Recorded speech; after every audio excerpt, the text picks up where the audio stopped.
Olá pessoal, tudo bem? Eu sou o Max do Poeira da História e eu tô aqui hoje para o nosso terceiro vídeo da série sobre a relação entre teatro e história pública. E eu vou aqui para minhas escolas de sempre porque eu preciso ler Governo do Estado do Rio de Janeiro, Secretaria de Estado de Cultura e Economia Criativa do Rio de Janeiro, através do edital Cultura Presente nas Redes 2. Apresentam o teatro como instrumento de história pública, e no episódio de hoje a gente vai falar sobre analisando o processo coletivo de criação do espetáculo Poeira da História, da pesquisa histórica até a escrita do texto. Hoje a gente vai ter uma entrevista aí, uma conversa com um querido amigo, autor maravilhoso, Daniel Porto, que é gonçalense, né? Então acho que era a pessoa mais apropriada para poder ajudar a gente, né, de uma maneira colaborativa nesse processo, para a gente poder falar um pouco sobre a história de São Gonçalo. Bom, nesse episódio, o processo coletivo do Poeira da História, primeiro ele partiu de uma pesquisa histórica, e essa pesquisa histórica, ela se debruçou sobre a história de São Gonçalo. Então a gente pesquisou, eu estava tentando entender ali como é que essa história de São Gonçalo se dava, né, se desenvolvia, o que dessa história a gente iria utilizar ou conseguiria utilizar durante o desenvolvimento do espetáculo. E aí eu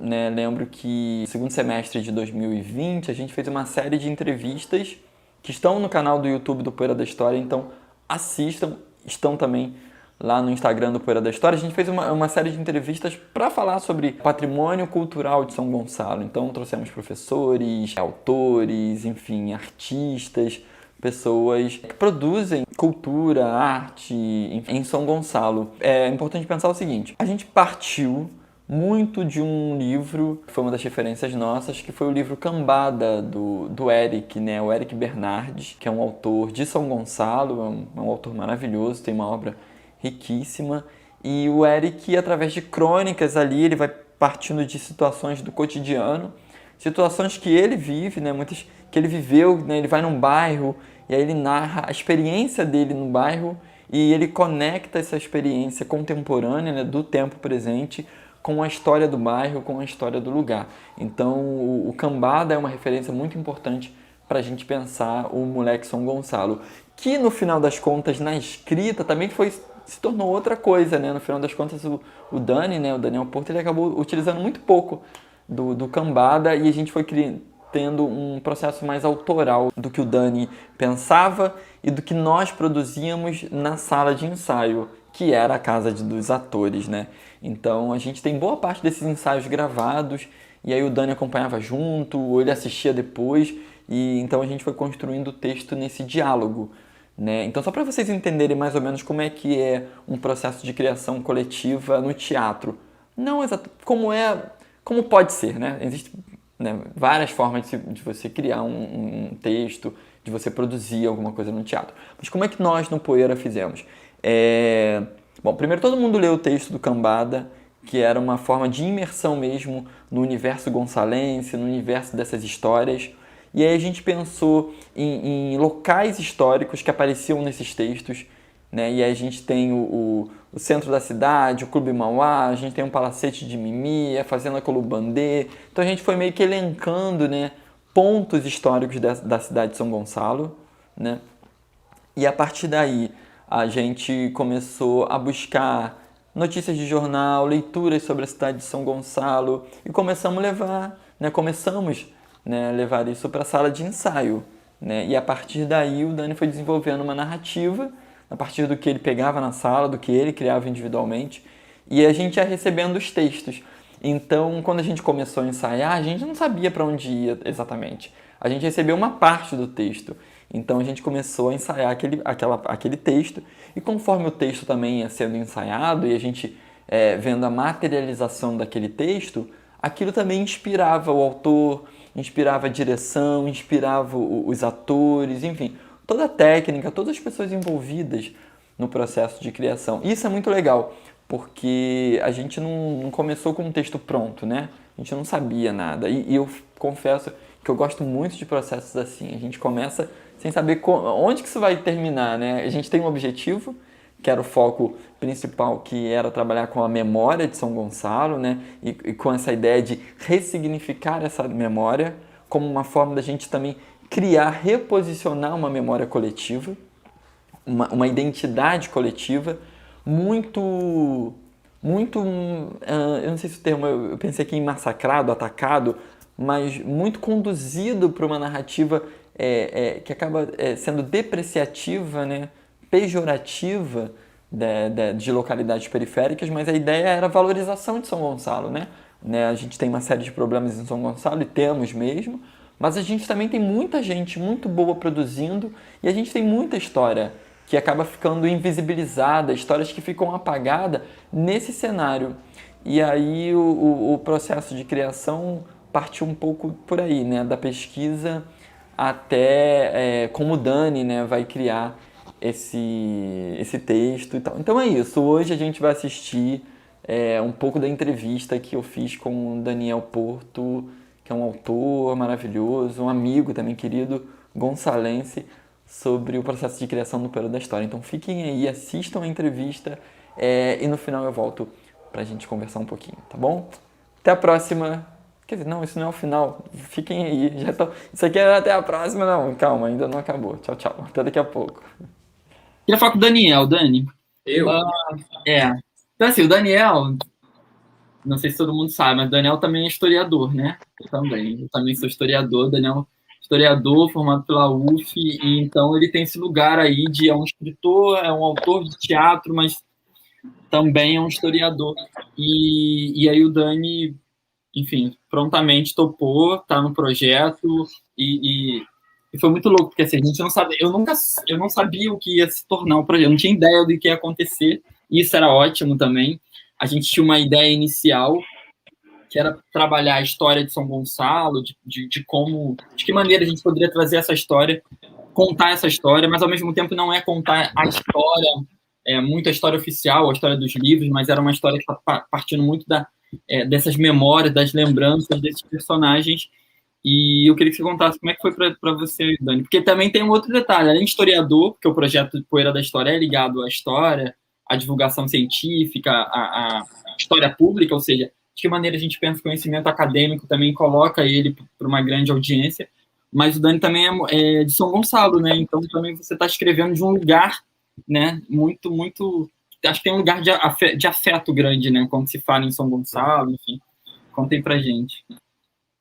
Acho que primeiro a grande dificuldade foi pensar nesse formato que a gente começa a discussão, né? Não é teatro, né? Então, assim, eu na verdade aproveitei a oportunidade do trabalho para tentar escrever alguma coisa que fosse fora do padrão de um palco. Então, assim, quando fica brincando, é um roteiro de cinema, porque a brincadeira seria isso. E eu meio que joguei o pepino para Carmen, resolve aí.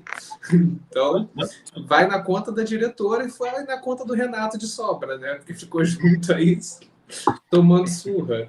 Porque se fosse pensar esse projeto para o palco, eu não teria escrito esse texto. Não teria mesmo. Não teria pensado esse texto para poder ir para um palco. Agora, já que a gente estava aqui com a possibilidade da câmera e do vídeo, que fosse explorado mais a câmera e o vídeo do que o teatro. Então, foi a partir desse ponto que eu parti, para poder pensar o que seria essa história. E história que a gente circulasse pela cidade, né? Porque quando a gente fala de São Gonçalo, e quando a gente fala com pessoas que não conhecem São Gonçalo, São Gonçalo é longe, só acaba aí. Né? São Gonçalo realmente é longe para algumas pessoas, e é enorme também, né? Uma cidade com mais de 1 milhão de habitantes, segundo o maior colégio eleitoral do Rio de Janeiro, e que, assim, é uma infinidade, é um mundo, né? Cabe dentro de São Gonçalo. Então, como mostrar um pouco a dinâmica da cidade, né? E entender um pouco a cidade a partir de uma história que estava sendo ficcionalizada. Então, foram pensar nessas coisas e dizendo a história de São Gonçalo, né? Ainda tinha esse pepino no projeto, dado pelo Max, que tinha que contar a história de São Gonçalo. Então, a gente que trabalha com história oral, gosta dessa coisa, foi pensando que, bom, pelo menos para mim foi a primeira ideia assim mais forte, que ela tinha que entrar na oralidade, né? Porque senão viraria um telecurso 2000. A gente ia parar e fazer uma aulinha e fingir, sabe? Tipo, meu Deus, você conhece esse controle? Né? Esse controle ele serve para isso e aquilo, aquilo outro, ligar e desligar o ventilador à luz. E isso daí não é dramaturgia, né? Até é uma dramaturgia específica, mas não é o que a gente pensa como dramaturgia de uma história, né? De teatros, de TV, de cinema. E, enfim, juntando isso tudo, o Poeira nasceu com todas essas regras para começar o jogo, né? E foi assim que ele veio. Eu gosto. Engraçado, tem uma frase que a Carmen sempre fala muito, que é a dificuldade ela é criativa, né? Então, assim, também quando o Daniel traz pra gente esse texto que é praticamente esse roteiro do cinema que a gente ficava brincando, eu acho que isso gera também uma dificuldade que ela vai ser criativa, porque você precisa de soluções criativas para resolver. Como é que você sai, de repente, de uma cena que está no hospital e na sequência, imediatamente depois, é uma cena que está no carro, e depois é uma cena que está na igreja, depois eles estão na rua. Então, porque a Carmen escolheu manter a dinâmica do ao vivo, que é o teatro, né? Uhum. E os cortes da cena do texto, que é o cinema. Então, a Carmen buscou aí brincar com isso, junto com o Renato, a tentar essas soluções que, se você tem no cinema, num vídeo, isso é muito fácil de resolver, né? Corta, começa outra cena. Não tem problemática nenhuma. A gente está acostumado com esse tipo de narrativa. E agora, quando pensa o teatro, que é o jogo do ao vivo que faz o espetáculo inteiro, é o que todo dia dá nervoso. Eu só assisti 2 vezes um espetáculo e não assisto mais. Porque eu fico infartando. Se no teatro, no palco, eu infarto, eu vendo aqui pela tela que quando trava uma câmera, aí eu fico, meu Deus, fudeu, sabe? E muito doido também pensar que esses projetos a gente vai entendendo e só entende fazendo, né? O que funciona e o que não funciona. Então, assim, tem coisas assim que eu fiz aqui no Poeira, que se eu tiver que fazer um outro trabalho dentro desse molde, eu já não repetiria. Porque é só experimentando, é só fazendo que a gente vai conseguir entender um caminho nesse hibridismo aqui que a gente criou, que a gente está vivendo. Que a gente ainda nem sabe exatamente o que é, né? Nem para onde vai. Mas acho que para mim o que ficou assim do texto, eu acho que essa característica, né, mais cinematográfica, que eu acho que proporcionou a gente ter soluções criativas, e eu tenho ouvido muito isso das pessoas quando elas vão falar sobre o projeto, que elas gostam muito dessas soluções que nós encontramos, como a cena, por exemplo, do carro, né, que a gente tá, eu e a Kai ali, e de repente, enfim, eu tô numa janela, para quem assistiu a peça, e as pessoas vão imaginar que eu tô em qualquer outro lugar, mas eu tô sentado em uma janela e a câmera tá do lado de fora, e eu acho e aí, como essas soluções foram encontradas, acho que isso enriquece, né, o projeto, a própria cena que a gente mostrou agora, do cara que tá caído no chão, eu acho que tudo isso é muito rico. Tem o lugar da convenção, né? O teatro é uma linguagem de convenção. Quando você cria uma convenção e o público compreende que convenção é essa, não importa você naturalizar aquele lugar. O fato de você estar numa janela e eu com um retrovisor, pronto, a gente já tem um carro, né? Enfim, eu acho que também eu acho que o projeto também trabalhou muito em cima dessas convenções, de trabalhar mais símbolos, rastros, evidências de um espaço, né, que vai dar a entender e vai criar todo esse espaço imaginário que é estar dentro de um carro, por exemplo, né? Eu acho que, assim, pensando no produto final, né, que a gente construiu aí, tem umas coisas assim também que... O que é essa linguagem, né, pelo menos para mim, quando eu falo, o resultado do texto faz com que eu pense coisas para usar no próximo e coisas que não. Como a Clay falou dos códigos, eu ainda tenho dificuldade, por exemplo, nos códigos de ver na tela, que no teatro eu não tenho dificuldade nenhuma, de ver uma pessoa fazendo mais de um personagem. A gente foi acostumado, né? No teatro, alguém botou uma outra blusa e mudou a voz, é uma pessoa. Aí fez outra coisinha assim, tirou aquela blusa, já é outra pessoa. Né? A gente tem esse código do teatro que a gente foi acostumado que alguém pode ser 1000 pessoas no palco, numa caixa preta, já mais que o suficiente. Aqui, o resultado eu fico, gente, será que eu faria isso de novo?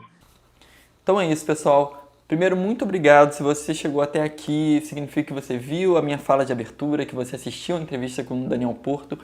E agora eu queria pedir para você, compartilhe o vídeo, comente, curta É muito bom porque isso dá engajamento pro nosso vídeo, ele vai aparecer para outras pessoas também. A gente está começando a levar conteúdo aqui no canal do Poeira da História, então ajuda a gente aí. E é isso, curta, compartilhe e comente. A gente quer saber também sua opinião e até o próximo vídeo, tá bom? O próximo vídeo é o último vídeo da série, tá bom? Até a próxima. Tchau, tchau.